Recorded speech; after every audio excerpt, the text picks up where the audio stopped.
Okay, basta man na nagbahad ka sa kuha, bayuta ka. In the first place, wala jud po ko nahadlok kung gibaharan ko nimo. Kay nga naman, nagbahad ka, kay for the first time na ining sukol sa imo na bayot na ultimo lang gisuklan ka sa social media. So dili ka gusto magpapildi. Then nag-ingon pa ka na sugarol ko, I accept na sugarol ko, pero dili nimo kwarta akong gigamit, and then dili po na siya kinawat. At least ako sugarol, dili para sa imuha, sige pangaway sa social media na bisag kinsa ang ginaaway. Second, ningon pa ka na maligya ko. Wow, day mas kining ani lang ko day. Pangutanaon nimo for 15 years na nagstay ko diri sa Pantukan, Davao de Oro. Wala ko gitapakan or something, wala ko gibaligyan. Ambot lang kung ikaw kay nakasulti man ka ana. First, nakasulti ka ana about sa namaligya og eskema or mosh, dili ko affected ana. Kay masin mo sorbi ka kay nagingon pa ka na tuktukon ko nimo diri sa kwarto. Kay tungod na kay ipatuktok o either ipapatay ko nimo or ipadakop.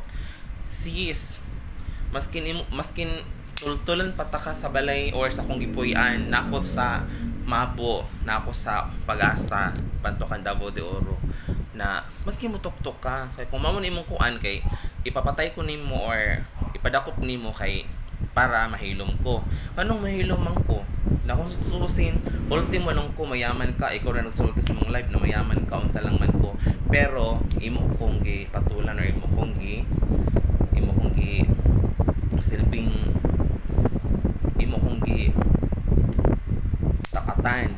So mean to say, wa ka dawat kay gisuklan ka og pareha lang ako.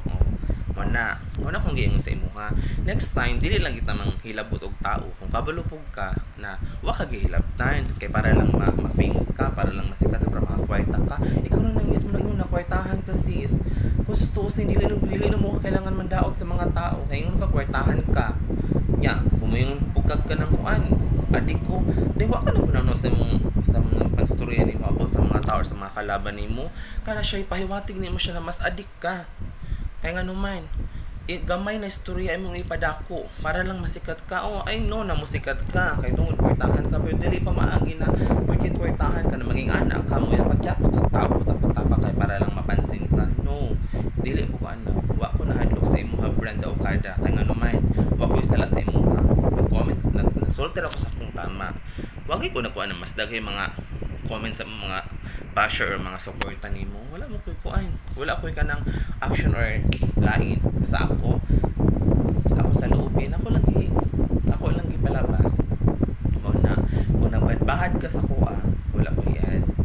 Kay kung sa pagbahad nimo, ako na nang ikuan. If ever na mamatay ko, wala lain pangitaon kay mismo nag-ingon na magdala ka og tao para tuktukon ko nimo or ipapatay ko nimo or ipadako ko nimo. Wa ko nahadlok Brenda Okada kay nga naman akong kahadlok ka ng Ginoo or ang president sa kalibutan. Kung unsa ko, okay na sa kuha, dawat gusto ko matayon. Pero kung ikaw patay sa kuha, dili ko kahadlok. Wa ko nahadlok kay nga naman dawat na ako mapalik ko kabaong or isulit ko sa kabaong na ikaw ang patay. Kaya nga naman, kabalo ang mga tao, kung mamatay ko or ako ang family, isulti na ako na ikaw ang dakpon or ikaw ang pangitao, kaya ikaw mismo ang nagbahad sa kuang panuwaya ka. Grabe, uy, ipagrespeto sa imong naong, uy, halos sa manggana ang imong suwang na murag balay sa Puchukan, napay imong sakyanan ni Mr. Bean, mo ka na punahon na, expire na tanan ng imong anday. Mo na, ayaw na pagkuan mo, kibaluoy ka sa Ginoo ba, baluoy na ko sa imuha. Tungod lang sa issue ni Vice Ganda, tanawa, wala giban si Vice Ganda, wala giwala sa Showtime. Kay, gamit.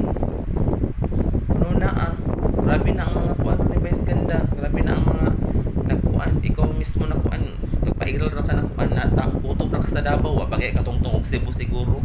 Panuwaya ka. Napay katawa na yung murag Portuguese kanto kay na gisalang sa Durianan Aquarium. Mao na this is the last na nag-message ko sa akong social media or sa akong account na kung if ever na mamatay ko kay nagsulti si Brenda Okada na paghulat daw kay tuktukon daw ko niya, and then maligya daw ko og shabu, and then kuan